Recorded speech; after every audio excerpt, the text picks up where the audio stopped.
I personally have never had a bad experience with somebody when healing, even when I fucked up horribly. And there's one reason why. It's that at the start of every match, I whisper everybody on my team and I compliment how their character looks. Butterscotch. Hey everybody, welcome to episode 489 of Coffee with Butterscotch, the game dev comedy podcast of Butterscotch Shenanigans. I'm Seth and I'm the games programmer. I'm Adam and I'm the miscellaneous programmer. I'm Sam and I'm the artist. And this is a show where we talk about life, business, and working in the games industry. Today's October 11, 22x4. Before we get started, we have a warning. There's going to be profanity in this show. And we'd also like to thank our recurring supporters over at moneygrab.bscotch.net. Thank you so much for your monthly donations to help keep the podcast going. Yeah. All right, we just got a couple things we want to kind of dive into in this episode. And then, if we have a minute or two, we might hit a question at the end.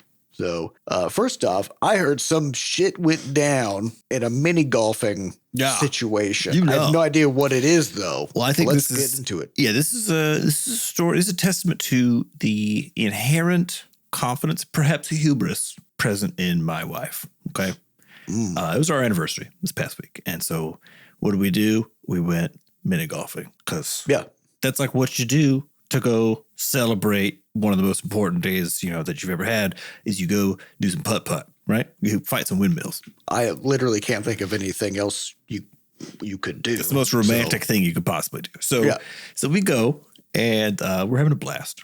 And all putt-putt is, for those who aren't aware somehow, you just got a putter, right? And then all you're doing is whacking a ball around a very, very tiny course. Usually where there's putting, you just putt. You just get a putter and you putt. Putter's gonna putt. Putter's gonna putt. And so what was hilarious about it was that Diane and I both haven't done this for, I don't even know, like a decade or something. And we go through, and it's very back and forth. Where like one of us is up for a bit, then the other takes the lead, etc. We're finally at a dead stalemate after like 6 holes, and but we need to go because the baby's starting to wake up back at home. So do the final one, and Diana manages to beat me. Okay, so she's up 1 point after our 8 holes of progress here.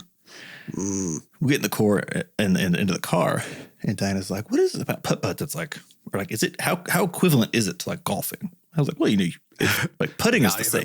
It's the end of golfing." Well, yeah, I was like, "Well, the putting is the same. Like, you putt exactly the same as you would on a green. Yeah, fewer obstacles typically on a regular golf course. Typically, not windmills and stuff.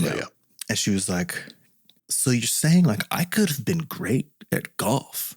And I was like, I mean, anybody. I'm not saying you could have been, but I mean, maybe you could have been. But I was like, if I could borrow like an ounce of your confidence, because she's like, I can putt.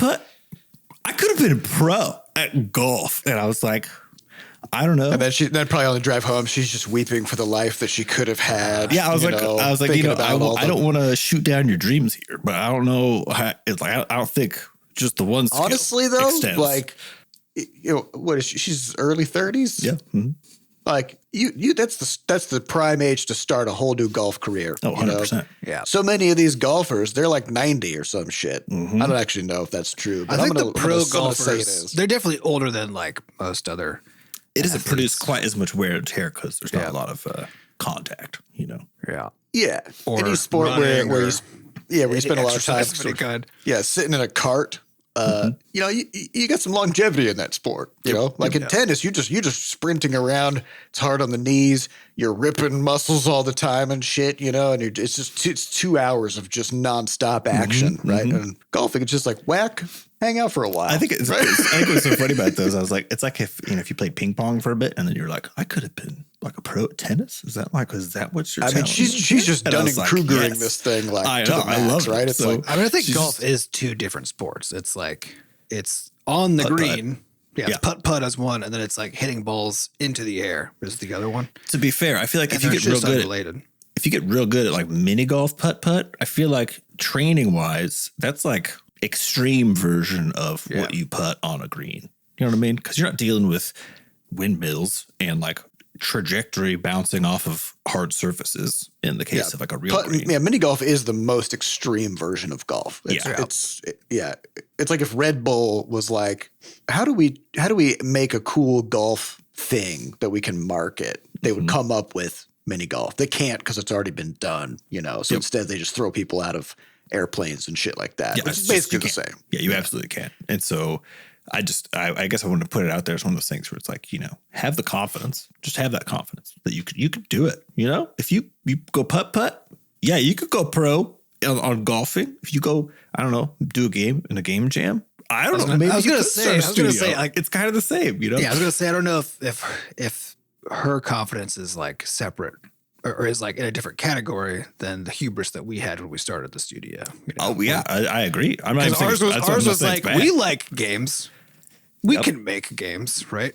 And we made one over 2 days. Sure, you just need the right blend of confidence, ignorance, and enthusiasm. Yep. Yeah, and that's how you hit that Venn diagram, and you can really go places. You can also go nowhere, but usually just get back up and do it again. Just pivot, and go a different direction. It's fine. Yeah. Well, good. I'm glad she believed in herself so hard. It's really good. It's great. So I guess the next move to go to like a Top Golf for the long game. We actually just talked about that. Yeah, because do it. Yeah. There's one. What if she is just like a fucking natural? What if she just smashes that? I'll report. She'll be like, "See, this is easy." I don't. I've still never been to one of those, but one opened up just like 5 blocks from us. So there's just like it's supposed to be really giant Top Golf with its huge ass net and pylons. Get out there. It really boils down the fun part of golf to the fun part, which is just whacking a ball at 1,000 miles an hour. You know. You don't need to go pick it up. You don't need to keep score. You just whack that thing to see how far you can. See how far you can go. Yep. They need some kind of like drones flying around with little rings, like in video games, that you can try to hit the ball through and get points. That would be awesome. That'd be pretty sick. Video games have taught me that if there are rings in the air, you got to go through them. Something has to go through them, and there's points. Well, I want to talk a bit about an interesting balance problem that appeared in World of Warcraft over the past couple of weeks. So I gave a talk quite a long time ago called "Nailing It with the Balance Hammer," and the core thesis of that talk was that the mechanics of your game don't matter nearly as much as the balance of those mechanics. So if you have a game that's just like a mini golf game, right? If you just, for example, tweak a number so that the ball moves twice as fast when you hit it, then that completely changes how the game feels, and it will fuck the game up, right? Or if you just like scale up the course by 10%, then the game is broken again, right? So like you can have all the pieces of the game all put together, but then the fun can seep through the cracks. You know what I mean? Like, yeah, there'll just be these like little numbers here and there that if you tweak one number the wrong way, the game just completely falls apart. All the same pieces are there, and only one thing has changed. Or in the case of a lot of games where tweaking certain kinds of things can make the whole game just like way better. Just kind of it goes both ways. Board. So like speed of movement, for example. Like if you want to make your game a little more fun, like you just kind of speed up the whole thing. That's like a good rule of thumb. Just speed but also it up. Like that may be overwhelming for some people, right? And so hey, maybe add a setting if you can to let people play with those numbers wherever possible. And so this is something that I always find it really interesting when we see these things kind of happen in the wild, where like you got a game, there's a huge team behind it, tons of money, tons of investment, all the pieces are there, and then they've decided on a number somewhere that kind of invalidates all the work that they've done up to that point because they picked the wrong number. So what has happened over these past couple of weeks in WoW is, so there's this system called Mythic Plus, which I've talked about in the past. And simply put, you get together with a 5-person team and you have to complete dungeons, which are essentially 30-minute adventures. You fight some enemies and you beat a boss. And these dungeons have levels, +1, +2, +3. As each level goes up, it gets harder, and usually by about 10%, 10% more damage, 10% more healing. And as those numbers get bigger and bigger, there are certain breakpoints where like suddenly, like something that didn't really hurt much at all on a +2, if you go to a +10, well, now it's just killing. It's hitting for like 90% of your health, and it's real spooky, right? Basically, it's like a strategy shifts as you move up the levels, and you have to kind of adapt. What matters and what matters to you and what's threatening to you and how you have to think about the dungeon really changes just as the numbers go up, right? And so since this is an end game activity in WoW, one of the things that is pretty common in MMOs like this is to attach some kind of player progression to endgame activities, usually in the form of items that you get. You clear this dungeon and a couple of items drop at the end, like a sword or a helmet or something like that. And it'll have some kind of cool, properties on it or whatever. So people run these dungeons in order to get these rewards. This is the start of a new expansion, and they're always making changes at the start of a new expansion. So they decided to make some changes to the Mythic Plus reward system.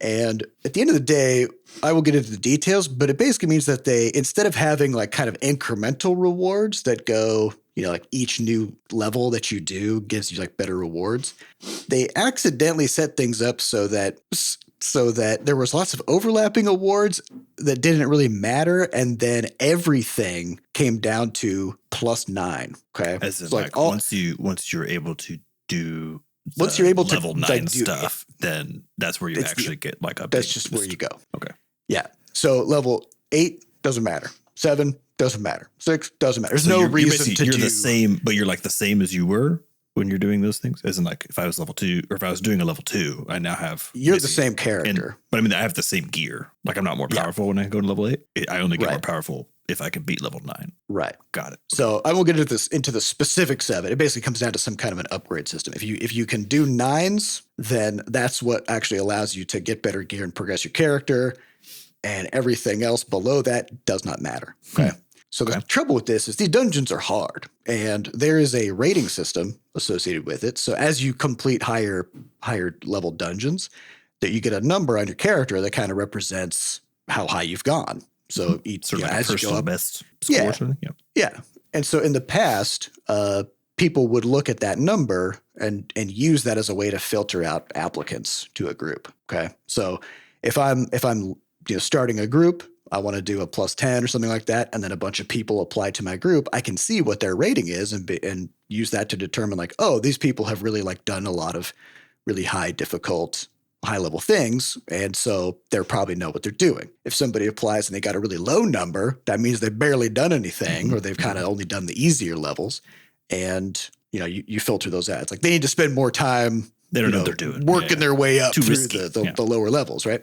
So that number is what allows you to form coherent groups, right? The problem now is, since they flatten the reward structure so that everybody just does 9s, okay, which are pretty hard. 9s are pretty hard to do. And everybody's doing those, then you can no longer use people's rating to determine who's good or bad because everybody's doing the same thing. Because everybody stops there? Like everybody just gets there and stops? It's kind of like the Peter principle, like everybody gets promoted to their highest level of incompetence, right? Where like you got a lot of like 9s are easier than 10s. So people who can do 10s be like, I'd rather do a 9, right? And since 9s give the only rewards, then people who normally wouldn't go for 9s because they're too hard for them, they're going for it anyway. I see. Yeah. So everybody piles into the same level of dungeon, and normally the player base would be sort of stratified by skill level, where like people who can't do 9s wouldn't apply to join those groups because they could get a reward from a lower level thing, right? Oh, because you don't have to work your way through. You can just pick a level. you can just apply to join a group. Doesn't really matter, and they can choose to accept you or not, right? So if you've never completed a +9 level key a dungeon, you can still apply to that group, right? So now you get this thing where because they change the reward structure so that level 9 dungeons are the ones that give what everybody wants, that everybody does them, and people can't form coherent groups. They can't filter out applicants who don't know what they're doing. And the WoW community for the past couple of weeks has only been talking about one thing, which is this game is way too hard. It's so hard. Like every time I try to do dungeons, my groups just fall apart. Nobody knows what they're doing. it's just impossible for me. I'm just having a terrible time. I'm just going to stop playing. Right. And like, so people are just kind of like falling this is off. The player feedback. We talk a lot about, you hear the player feedback and you have to pause and ask a lot of questions about what specifically they're talking about. And then start unwinding whatever that thread is. Right. Which sounds like here is basically there's this, because of the choice in where they park the reward, you pull everybody upward, pushes a lot of pressure for people to join. It flattens the rating system so that everybody has a very close rating number, so you can't differentiate between players, and it pushes players who normally would be excluded from this content because it's too hard for them. Now they feel like they have to do it in order to progress. So they jump into it anyway, completely unprepared and not knowing what they're doing, and then their groups fail and they can't complete the dungeon because this person's in there, right? Mm-hmm. And so it creates this like snowballing thing where, because groups get more and more difficult for people to figure out how to like succeed with, that it creates a toxic culture where people are becoming much snappier with each other and much more aggressive in like how they deal with each other. You make one error, you're gone because you clearly shouldn't have been here in the first place. Because everybody around you is just at the end of their rope. They're just so sick of all these people joining their groups, have no idea what's going on, right? But all the player feedback was, it was just like, this is way too hard. These dungeons are so hard. It's so hard. Everything's so hard. The culture is toxic. Why is the community so toxic? And it all just comes down to the number 9. Okay. So after all this, after a couple of weeks, just yesterday, they released a hot fix, just like in the middle of the day, where they just moved the rewards down to an 8. Okay. And then just immediately all the comments stopped. like all of the complaints of the community. The problem if it's still just migrate the problem down? Well, because 8s are much, much easier than 9s. And it means that now you've split the player base into at least 2 groups, if not 3. Because now people who can't do 9s will sign up for 8s, right? And there's still a reason to do a 9, I guess. Yeah.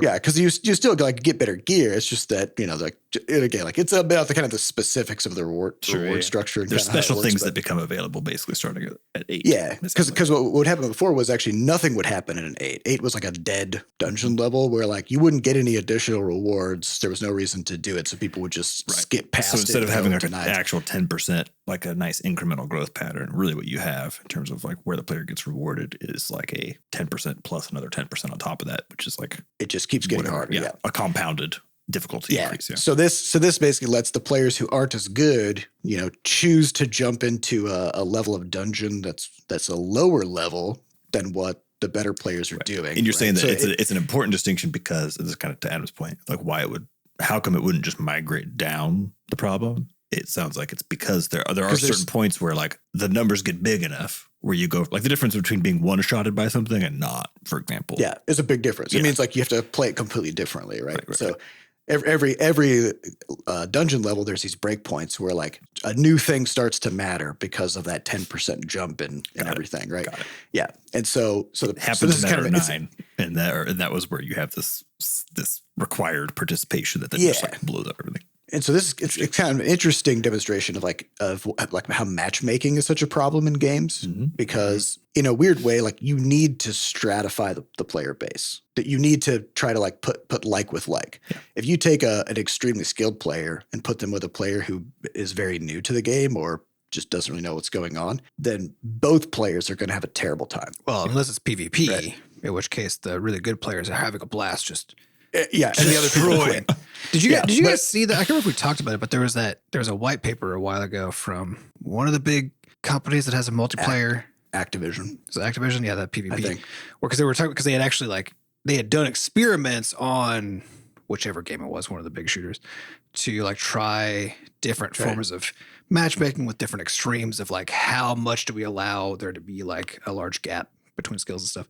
Because what they were trying to deal with was like there was this because there were so many skilled players who were mad all the time about basically not having the opportunity just to like completely destroy people who aren't good at the game. Yep. Yeah. They're like, I'm getting better, but everybody else around me is also getting better, and it's not fun. Like I'm getting all these skills and I'm spending all this time, but I never get to just stomp on people. Yep. Yeah. Yep.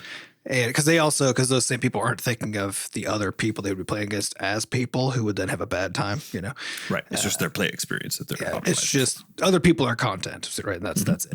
And so Activision was like, well, we're pretty sure this is like just from a design standpoint that's the net effect of not having matchmaking is just bad, you know. But they're like, we'll do the experiment, and I think they only did it so they could put that out. So this may not have been Activision. I was thinking of some other experiment. I can't remember who it was, but so like we'll do the experiment and then put the data just out there in the public so that we can basically say like, look, we tried what you said that you wanted and it's bad, right? And they did. And it was like this. It's like this really in-depth paper talking about like the matchmaking strategy and why it was good, and like what happened when they did it and like when they kind of reduced it and stuff, you know.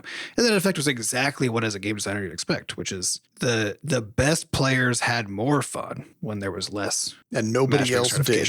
Everybody else had a much worse time, right? It's like that's in PvP. PvE is a different dynamics, right? Where that stratification, nobody has a good time. Because if you got somebody in your group who just keeps dying because they won't like move out of fire or something, right? Then you're basically just 4-manning it instead of 5-manning. Yeah, but it's actually pissed off. But it's actually a little inverted, right? Because now a worse player can have a better time paired with a really good player because they can be pulled through the content. But it all depends on the shape of the content. The worst player has a toxic experience. Every group they join, people just shit talk them the whole time and try to like they'll frustratedly try to explain things in a snappy way, right? And then because like the number of it was wild, like just suddenly every post in every WoW community was just about how toxic the game is. Just all of a sudden, overnight, right? I was like, the player base is not, and I always think about this with just like any kind of community. When people talk about like the culture of a community, and I always feel like it's much more structural than it is personal. It's historical and structural sort of. Yeah, it's not like the people who join that community like pass through a portal into another dimension and their brains change shape and now they're they just become a toxic person. It's that there's something going on structurally that is creating bad interactions between people, and that results in toxic. I think there is, at least to an extent, there's also, because of a game's design, could also attract people who come in like that. Oh yeah, so, of course. I think it's there's always biases. Yeah, it's going to be both, definitely. But I think you're right, though, that like the structural aspect of the system and how you design the interactions people have with each other, and how you design the content, and how it causes sort of positive or negative inherent relationships between people, and then how you allow them to express that. Call it like all those things together are what turns the thing. Here's a good funny example for you with regards to the structural approach to this. So the content set that you're talking about is timed content, right? Yeah. If you don't clear the dungeon in time, then you fail the dungeon. Yeah. So what's interesting about that is that that obviously sets up a structural situation where there is no time to teach anyone who doesn't know what the fuck they're doing, and there's no room for patience. It's supposed to be the most difficult end game content. You're supposed to already know what you're doing when you jump into this. Yeah. So what's interesting about that though is that there's a lot of ways that you can provide breakers within the content itself, such that there are little windows of opportunity. So for example, instead of making it so that the timer starts, basically like instantly when someone pops in the dungeon for the first time, there is a system already in place where someone has to press like a button in the dungeon to start like a countdown, right? That's actually how this already works.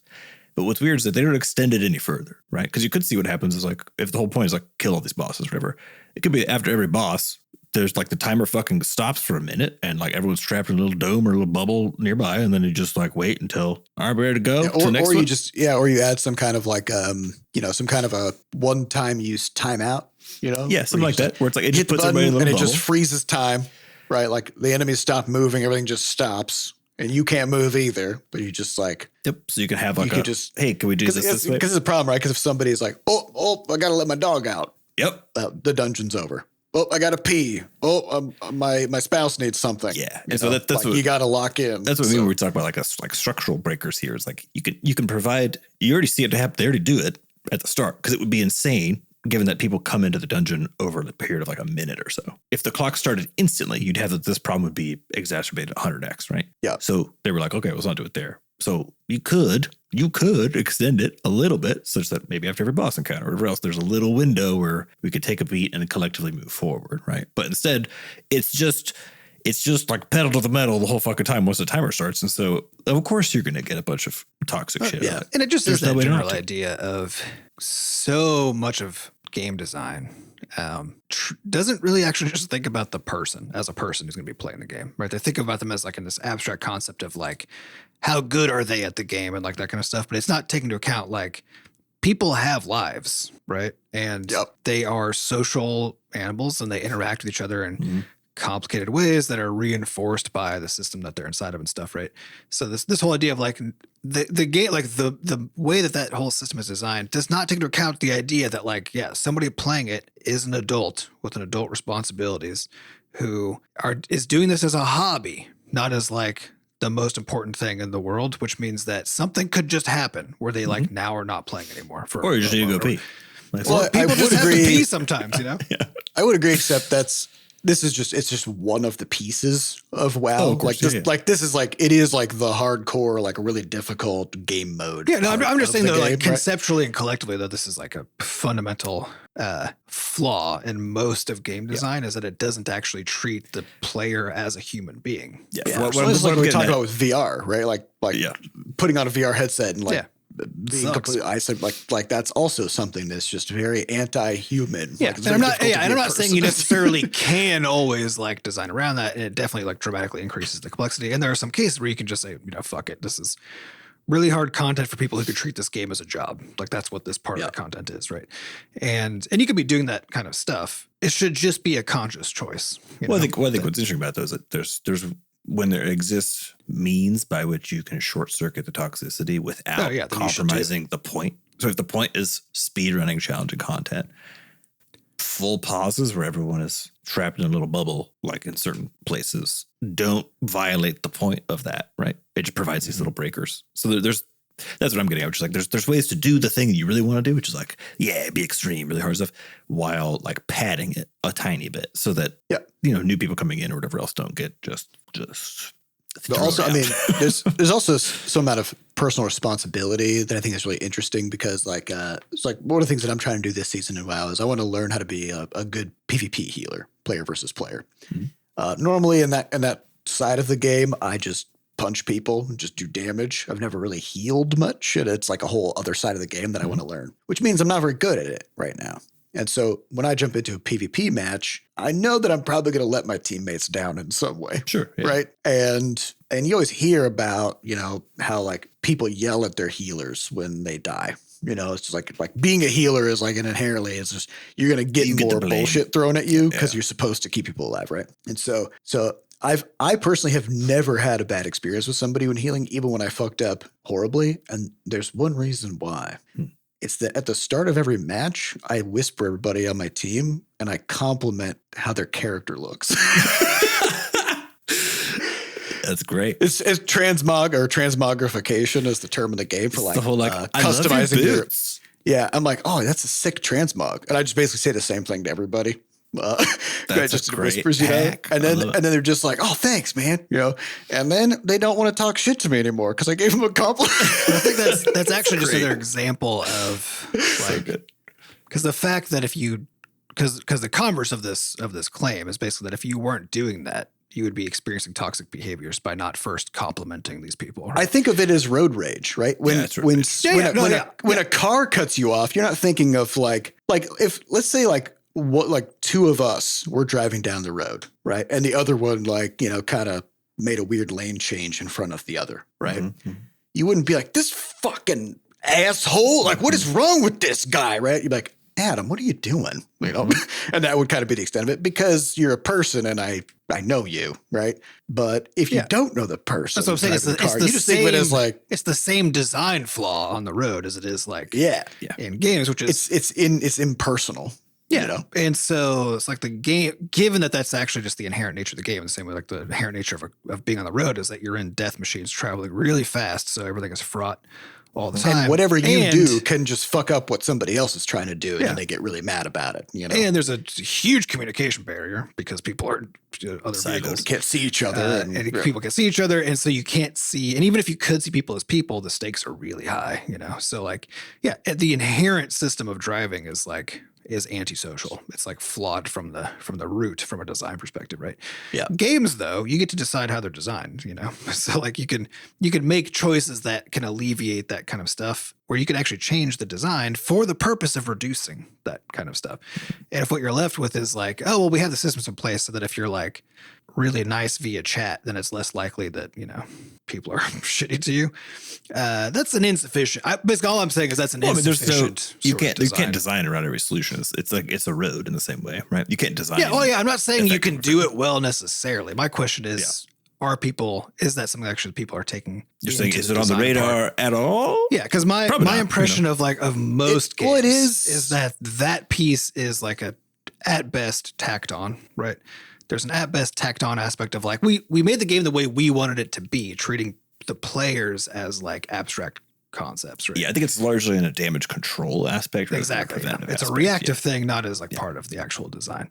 And I'm not saying it's easy or even possible all of the time. It's just it's usually it feels to me like it's usually it's just treated as like it's treated as something that people don't want to deal with because they want to make the game have the design they want, right? Yeah. Independent of the reality of like what does that mean for the actual player experience. They kind of treat the player experience as if it exists in the vacuum of the game's design. And for a social game where you're interacting with other people, not actually designing with the fact that there are actual people like doing it. I don't think that applies in this particular case, just because like it's a player versus player game. You need to be able to communicate with your teammates, which does mean that they need to be able to communicate with you. And sometimes they're going to communicate with you poorly, right? Oh, yeah, sure. Right. Yeah. But like, for example, you can't communicate with the other team, which is an important distinction. It's a good idea. Right? Yeah. And like in League of Legends, there was a time where you could do that. Oh my God. I don't know why. Terrible idea. And I still don't know why. But that's one of the things I'm talking about from a design standpoint is like you only do that if you're not thinking of the people as people, right? That's the only reason you would do that. Or you're just not thinking in general. Because like I remember like playing tribes back in the 90s, right? Mm-hmm. And like there's team chat and then there's all chat. You can just talk to everybody or you can just talk to your team. And so many multiplayer games had that sort of like through the 90s, the 2000s. And I feel like it wasn't really until we got something like League of Legends where it's just like a global phenomenon, multiplayer PvP game that everybody's playing, right? Mm-hmm. And they just carried that tradition, they carried that convention forward without thinking about it. And I think like given how like the pace of the game is slower than something like an FPS, right? Comebacks are easier in the case of like a first-person shooter or something. And like the matches in League are like 20 or 30 minutes or something like that. Long. And so it's like you're with the same group of people for quite a while, and their mistakes, and you don't have that many teammates. You got 4 teammates, right? 4, 3, 4, yeah, 5 people total. Yeah. So you're with just like the same 4 other people for a half an hour, and whatever they do can really like help you or hurt you. And then your ranking goes up or down, right? Like a lot of older PvP games did not have ranking systems either, right? Mm-hmm. And so like all these things come together where, shit talking the other team just like became part of it because like you want to get in their heads and make them screw up, right? It's just another game mechanic at that point, like just abusing the other team. Right. And then eventually they removed it because like, oh yeah, like this is bad. Like this is only bad interactions between again, like to Adam's point, you could have seen that writing on the wall from 1,000 yards away. Yeah, if you thought about people, if you thought about the design process, you'd be like, oh, if we set up all these incentives to make it so that mistakes are compounding and like all this kind of stuff, right? If like the design of the game, again, like even if you start designing the game in a vacuum, where it's like we think this is a really cool design, the outcome of this is great, right? If you then don't take a moment and be like, how does this impact people though? Right? What's it like to be a person? Yeah. And experiencing this where it's like, a person doing it well could be having fun. A person doing it poorly could like be learning about why and whatever. But the interaction between those two groups of people in the same match when now like, because people also are going to typically, most people will do everything but blame themselves for something going awry. Right. And so if you've set up a perfect system where it's really easy to blame other people for anything, right? Then like it's gonna get bad. It's gonna get gross and bad if you don't have systems in place to somehow. Which again, it's not to say you can like you can't owe it. You stop. Can't, as soon as you put people together, you can't control. Well, if you want them to be able to communicate with each other to like strategize, that's also going to allow them to do other kind of stuff, right? Yeah, but that's where that's where the long form of things were like, which I know League specifically tried to introduce. I don't know how well it ended up going, but they try to introduce basically moderation tools, right? Of like, there's all sorts of stuff for muting. There's all sorts of stuff that they've been adding over time. But that's the kind of stuff I'm talking about. Like if you just have an open, like, oh yeah, our system for communication is here's a chat box, go to town. And that's the end. Go nuts. That's the end. Yeah. Then the end result is going to be that for a lot of people, that's going to be only a bad experience. Yep. And the worst people will end up dominating because they kick the other people out. So all you need is like some layers of like moderation tools. So you can like, you just need some stuff that actually takes into account the fact that you're creating a complicated social environment for people. You need to figure out how to manage that. So there's this weird Jevons paradox aspect of this. Jevons paradox meaning like, as you add stuff to make a system more efficient, then the throughput of the system just increases. So like it didn't matter that you did that thing. Depending on your KPI, but yeah. Yeah. So like one of the weird things in WoW that kind of reflects this, where like this is like a communication Jevons paradox thing, is recently they added a pinging system. I think it was maybe about a year ago or so, where you can like hover over a space in the world and then like you can hit a hotkey or whatever, and it'll put a little like symbol there, temporary marker. Yeah. And it makes a little sound effect and then it goes away after a second or so. And so you are limited on how spammy you can be with them. Like you can send like 3 of them and then you have like a little cooldown, kind of thing. But what's cool about the ping system is that it's made it super, super easy for people to convey their intent or to ask people to do stuff, right? So like if somebody pings a spot on the ground and there's like a little arrow, like pointing down at it. You don't have to try to describe a location over there. Yeah, it just says like go here, right? Or like there's a ping that's like a big red X and it makes like a kind of a sound, right? And people will like they'll ping an enemy that's patrolling by that's about to come too close, right? It's like look out for this thing, right? Like that kind of a thing. So that has made it far easier for people to communicate in the game. They're turning signals, basically. Yeah, which is great. Except it also means that the expectation for you to be responding to those and to understand what's going on and all that also goes up, because like if somebody pings something and you don't notice it and then you just like fuck up and die, right? Now they're even more mad because they went out of their way to tell you about this thing by pinging it and you just didn't do anything. Well, yeah, it's kind of a turning signal thing, right? It's like, yeah, if people get mad all the time about either a lack of turning signals, right? Or when you're like, you get an accident, you're like, I clearly was signaling that I'm turning and you just fucking T-boned me. It's like that sort of thing. And of course, pings are abstract, right? Because it's just a picture, a sound effect, and a location, right? And so you can't always discern what somebody means by when they ping something. Yeah. You can kind of guess. But they know what they meant, right? And that's always that's the trick. Yeah. Yeah. So it's this weird thing where like by adding this extra layer of communication, it increases the expectation of your understanding of what people mean by that communication. And it also increases the expectation that you use that means of communication to convey stuff to other people. And so it's kind of but none of those are inherently bad, right? Because it depends on the net effect on the message. It's the same as chat, right? Like it's not inherently bad to be able to communicate with people, but it does mean that once you can communicate with people, then it can go either direction in terms of it's the same idea as like any system that allows people to interact, no matter what it's designed for. You have to figure out also how it can be used for abuse. That doesn't mean you can stop it. It means you just have to know what the consequences are to figure out if the net effect is still. So like, because moderation tools, being able to report somebody, like TikTok is infamous for this, where because they have such bad review processes for reported content, they just basically take it down forever, and they'll like remove people's whole pages forever, right? Under circumstances that are clearly just somebody got mad or thought it would be funny or one of those kinds of things, and basically like took someone's stuff down because they had the bad combination of a really accessible moderation tool being able to report stuff. That's good. Combined with no review process of any kind by people who could then evaluate. Because their scale is so big, right? Because their scale is so big. And so the net effect then is that for the most part, moderation is just a weaponized tool and not actually like a tool that you can use to prevent bad stuff. And this is the thing with all these things. Nothing is as simple as like, oh yeah, if you've got chat, add moderation. You know, if you've got this, add who's going to add moderate? pings, right? You have to figure out what is the final consequence of all of these choices. Again, thinking of people as actual people, and always be trying to design so that the net effect is like as good as possible.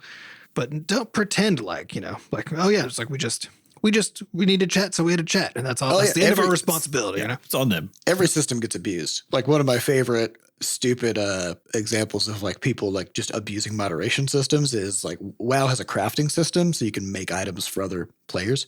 There are cartels. There are crafting cartels who collude to fix prices and do all kinds of bullshit. And if you are advertising your services to craft items for people at a price below what they want, they will have they'll have like several thousand people all report you for language at the same time. Okay. They just need to like right click your name and hit like report bad language, blah, blah, blah. Blizzard has an automated system in the background where like if somebody gets enough reports in a short period of time, their account will be automatically suspended and then somebody will review it. Whoa. So it's if you show up and you're like, hey guys, anybody want to buy my shoes that I'm making? 500 gold. And then just bam, you're suspended. Just like that. Right. And like typically like they'll undo the suspension pretty quickly. But like this has been ongoing for quite a long time. And this is one of those things like, problem, right? like any moderation system needs to be keeping track of reports. Right. It needs to keep track of both ends, not like who's getting reported, but who's doing the reporting, and does that person tend to report? Because again, this is one of those things where if because you need to weight reports towards trustworthiness, right? So like when people get reported and then the action holds up upon review, right? The people who reported that need to have their reports weighted higher, right? And when people who report things, and at the end you're like, actually, this was bad, or this was like on the edge, then you just like don't change weighting or whatever.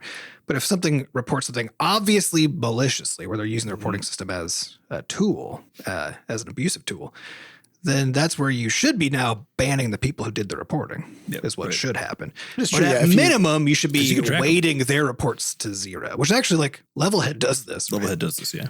Levelhead does this. Levelhead weights, it keeps track of who's reporting what and so on, right? And then if you report stuff that gets frivolously, then we set your report, the weight of your reports to 0. Yeah. Other people whose word is more trustworthy have to also come in and report it because we're not going to listen to you anymore. And like you need, and like, which isn't to say these systems are easy or easy to design or like work at any scale. Like none of this stuff is trivial. The question is just, do people care enough to try to fucking do it? Right. And that's the part that drives me so crazy about multiplayer games in general, is that most of the time this stuff is at best an afterthought, where they're like, well, we'll just get the game out at least, and then we'll see how toxic people are and try to account for that. By the time you've done that, though, that's what has now established the culture of the community. And if it just but again, like toxic, not necessarily, you know, I think it's less about establishing the culture and more about establishing the reputation, because like we were talking about with the Mythic Plus dungeon stuff, like just by tweaking a couple of numbers, they can dramatically cut down the toxicity in that side of the community by contriving better player interactions and putting like with like, you know?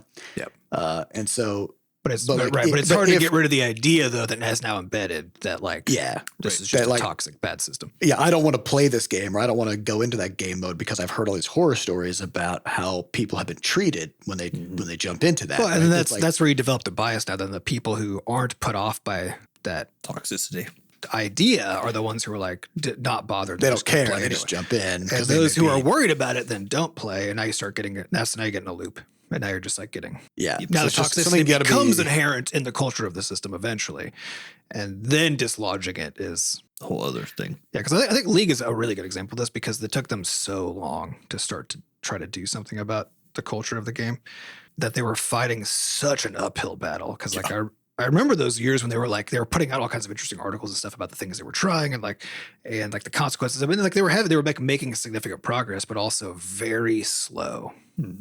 Difficult progress, because the whole system was like anybody who played had already experienced the trauma, you know. Yeah, and the people who had experienced all that trauma, who didn't like the experience, left, and they were not coming back. Right, like, well, and at that point, like they had reached a level of success and scale that everything that they did had to go through a trillion committees and design discussions and bureaucracies, right? Like, and so they had, I think it was Jeffrey Lynn was the psychologist that they hired to kind of spearhead this effort. And yeah, there were tons of really like they had so much data on player interactions, and they did so many cool experiments and all that. But you're right, like when it came to actually turning that into something in the game, it was just a glacial process. You know? But I think that's kind of what happens with any of these games, where like they don't want to fuck it up. Like if they've got one product that's making a couple $1 billion a year, something like that. And if they gotta move carefully, especially if you change one number, you can break everything, right? And so it's like they want to be really careful about what they change, because even though maybe like the player interactions were bad, they were toxic, right? They were still profitable, right? And not only profitable, but like people play the game like it's a hugely popular game. Right. Yeah, so it's like, well, it looks like a problem, but what we don't know is like, will we just for those people who make are it left, worse somehow? Right? You know. Well, the thing is, like, once you just have a toxic social system, it's already kicked out all the people who were going to get kicked out by it, and the new ones are not coming in, right? So when you start making changes to that system, then the most likely initial outcome, because people don't like change, is going to be some kind of loss in a sense, right? Blowback. Yep. Mad players, some people playing less than they used to because they loved being abusive and now can't be as abusive. You know, it's like and the net effect is actually going to be that you're going to see probably less play, less other kind of stuff. Like, well, again, this is assuming you've established kicked everybody else out, kind of already. Yeah. So now, like, and that's why that's why moving the ship once you've already hit that point is so fucking hard, because there's everything you do might put you worse off. Yep. It probably will. It probably will. Again, like if your Yeah. metric is like how many players do I have right now and how much money am I making, right? It's always about like which metrics you care about. But like the net effect of those is going to be things are worse until you get to the point where you make it good enough that the people who were previously being kicked out can now start coming back in. And that's not a guarantee either, because once people are burned by something enough, even if the reputation of the thing can get high enough, it's hard to come back. It's really hard to come back. Yeah. Yeah. So yeah, it's a pretty fascinating example of like, you can have all the pieces in a game, but if you pick the wrong number here and there, none of that mattered, it turned out. So, I think we have time for a question. Let's do it. I think. Maybe two. This first one's maybe a quick one, which comes from Challosis. It was the highest upvoted question at podcast.bscotch.net. Challosis says, "Are you an Android or iPhone family?" We are collectively Android families, I guess, right? Across the board. At this point, yeah. I was on iPhone for a few years there. Yeah. After they did Arcade, I wanted to make sure I had more just sort of in-hand fluency with the thing to know what to expect or what things would mean over there. It's kind of weird though, because like we don't really think about our phones as consumers. We think of them as from like a developer perspective. Because like around the time that we started making games was also around the time that like for example, I think I still had a BlackBerry when I started making games. Yeah. And eventually like I wanted to make mobile games, and it just turned out that like in order to make games for iOS, I needed a Mac. I didn't have a Mac. I had a Windows machine. And so I would have needed to just drop so much cash to get an iPhone and a Mac, right? And then like get my Apple developer certificate for $100 and like all this other stuff, just so that I could start to like deploy stuff onto iOS. And so the gate was really high. And especially at that time, I think like Game Maker's support of like how stable it was to make iOS builds and all that, it was pretty finicky. At that time. And meanwhile, I could just like plug my an Android phone right into my computer and just hit like play in Game Maker and just deploy directly to my Android device and just test it right there on the spot without having any other equipment. Yeah, that's true. Right? I think that gave us actually a heavy early bias toward Android stuff because the ease of development was there. Just with our particular setup, especially. Because none of us were coming from we didn't start with Macs. Like we all like grew up with Windows machines in the house and stuff like. Because we also kind of grew up in a household where like we were like taking computers apart and building our own stuff. Yeah, we build our own PCs, and like that's not a thing you can do in the Mac ecosystem. Yeah. So yeah, I think culturally we just like grew up. We're more of tinkerers. Yeah, we grew up where it's like you want to upgrade your own hardware and you want to build your own stuff, and I also like I'm more of a Linux person myself on the desktop side. If I could just use Linux, that's what I would do. But since we make games and need to have a lot of Windows support, then I'm running Windows, you know. But because Linux speaks much more to me to the idea of like it's a system for tinkerers, you know. Like you're hacking shit together. You're going to break it. It's going to be your fault. Now you're trying to figure out how to fix it. It's all just like an interesting, constant puzzle, right? But for the mobile side, though, for me, it's a little bit different. Which is basically it's basically because I come from Windows and tinkering, and Apple has very carefully made sure that they, from their side, won't interact with like a Windows system in any significant way. Like that was a choice by Apple to say like, hey, if you buy an iPhone. Maybe some things will kind of very terribly work when trying to talk to Windows with it, right? But mostly there's just a wall in between. And so I wasn't going to like change everything about how I interact with tech and all that kind of stuff to like get an iPhone. Right. The phone is like the tip of the technical iceberg for you. I think, and especially for our age, because I think for like younger people, they start with the phone and then they go to like the laptops and other kind of stuff later. But for us, it's the other direction. And so I started in Windows and Linux, and like it didn't make any sense to now have a device I couldn't interact with. And so Android was like the natural thing to do. But I think more importantly, actually, I like was very pulled into the Google ecosystem of software. And again, like Apple had made a very conscious choice to be like, nothing is easy about like an Apple device and like an Apple sign and all this kind of stuff, unless you're fully in the Apple ecosystem. Yeah. Versus Google, which is like Google, you can just log into Google anywhere. Like because it's not that for them, it wasn't tied to hardware. Yeah. As a person who went back and forth between the two, because I think I'm the only one who did so far. You guys haven't. Yeah. I think the gist of it for me is that the managing that kind of cross thing between like the iPhone or Apple ecosystem and then everything else, it's gotten a lot easier in the last couple of years. Thank God. But like I think when we were starting out, it was just not. There were so many just full on barriers that you couldn't. Well, because everything was hard anyway in the earlier days. Yeah, like even within the same ecosystem, it was still a lot harder. And so more recently, it wasn't that big of a deal to kind of do the swapping because most of the services are now available. You know, Google Photos, or like most of the apps essentially work on. But you were more operating on the consumption side because you didn't have to like deploy builds. Correct. Yeah. Right. Which you would still have needed. I would just play. Yeah, I would just play via test flight or whatever else on my phone. Right. To check stuff. But I wasn't doing anything highly technical all with the phone. So I like the thing is I like them both. They're both good things. They're both totally fine. I think it's really just a matter of like Apple, like we always hear about their walled garden, right? Which is like they want to have a bunch of stuff within the wall, but it's all within the wall. None of it goes outside the wall and nothing comes in through the wall. Either you're in the ecosystem or you're not part of it at all, right? And the way I think about it is like they chose to put up that wall and we were already on one side of it when they put it up. Yeah, that is exactly right. And as much as we would like to cross over the wall, it's thousands. There's thousands of dollars worth of a ticket fee to go across.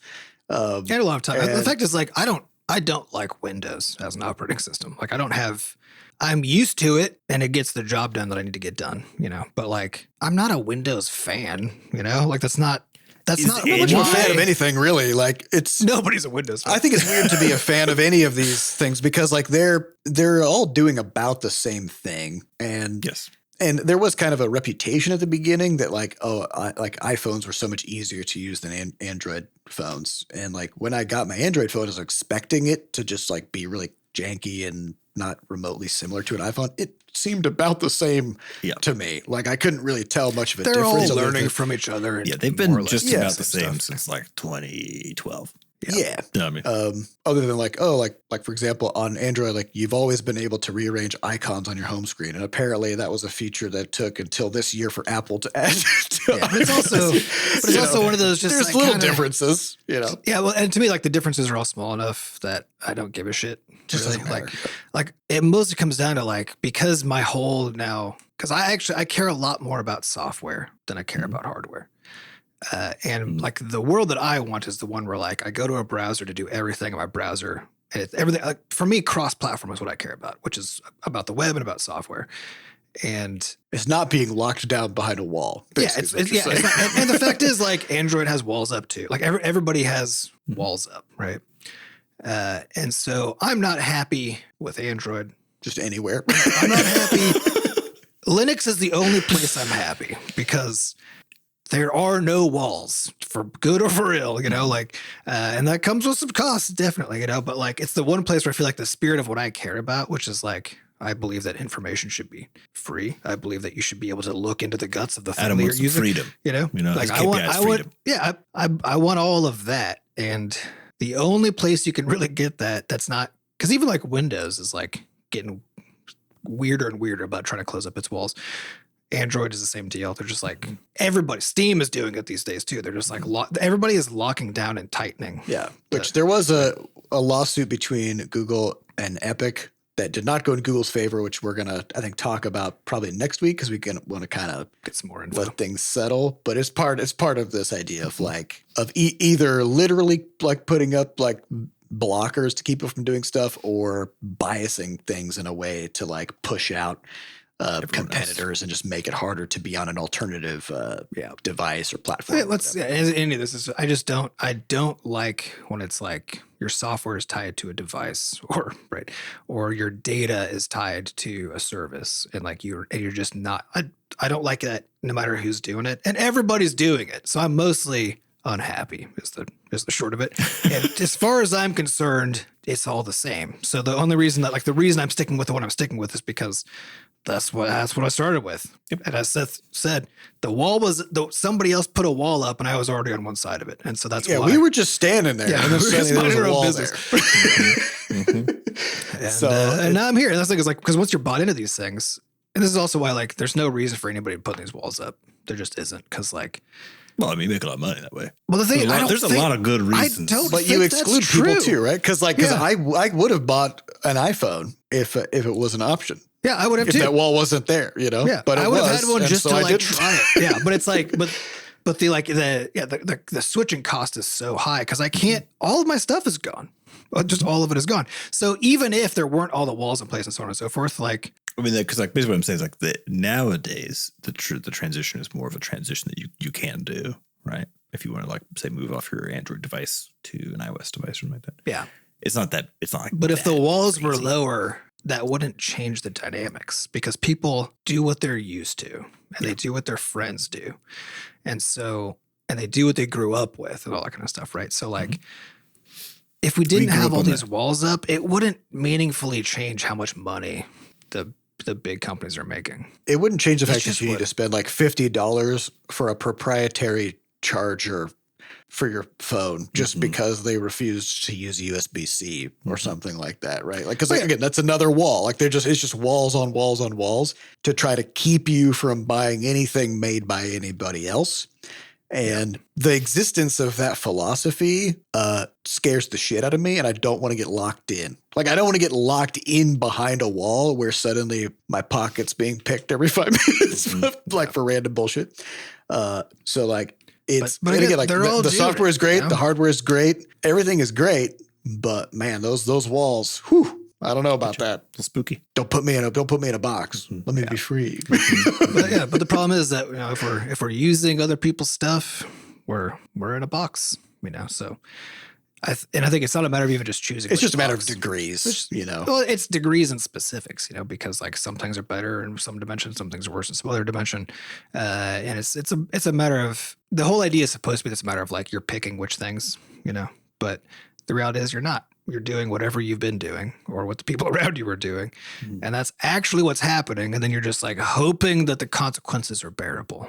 I admit I was a little worried when the Windows Store appeared because I was like, oh no, because they're trying to do what everybody else is doing, right? They're trying to say like, if you want to buy software for your Windows machine, you got to buy it through Microsoft and we're going to take a cut. And then of course, over time that would become, that's the only place to buy it. And now every developer has to like send everything to Microsoft before you can get it to your customer, they just like insert themselves into a choke point in the middle, right?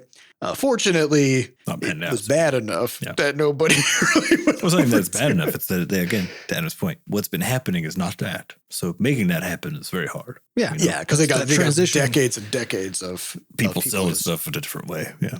Yeah, and people who are used to being on a Windows machine, like they're used to you download software from random websites. That's where it comes from. It doesn't. That's the whole thing. It doesn't come from a centralized store. Yeah, so if you're trying to like add a store on time, like the Windows Store is actually like decent as a user experience standpoint, right? Once you can figure out how to log into it. Yeah, once you can log into it, which I still haven't gotten there yet. I'm working on it though. Tricky, but logging into any Microsoft product is just a waking nightmare. They've accidentally created a walled garden, but just through their fucked up login systems, and nobody can get into the garden. It is actually true. Everybody's locked out. The moment I met with a Windows login, panic sets in. Yeah, I'm just filled with dread. I'm like, if there's an alternative, I go for the alternative just because I don't want to deal with logging into it.